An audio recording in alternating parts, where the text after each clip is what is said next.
Baik, Tribuners, kita beralih ke berita kepemiluan. Bawaslu Maluku ingatkan hukuman 3 tahun penjara bagi ASN yang tak netral di masa kampanye pemilu 2024. Ketua Badan Pengawas Pemilu Provinsi Maluku, Subair, ingatkan aparatur sipil negara atau ASN untuk berlaku netral ketika masa kampanye pemilu 2024 berlangsung.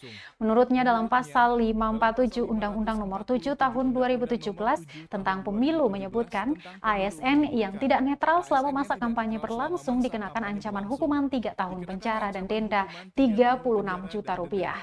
Menurutnya, Bawaslu diberi kewenangan untuk mengawasi dan menindaklanjuti setiap pelanggaran yang ditemukan dalam masa kampanye. Namun untuk sanksinya diserahkan kepada lembaga yang berwenang, dalam hal ini Komisi ASN.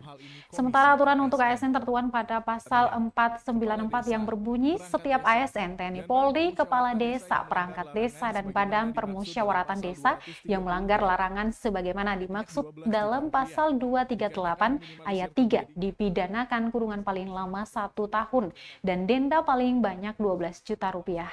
Dikatakan meminimalisir terjadinya pelanggaran netralitas ASN, Bawaslu secara kelembagaan maupun dengan melibatkan masyarakat dalam skema pengawasan telah melakukan upaya pencegahan melalui sosialisasi dan pengawasan lapangan secara intensif. Download Tribun X sekarang, menghadirkan lokal menjadi Indonesia.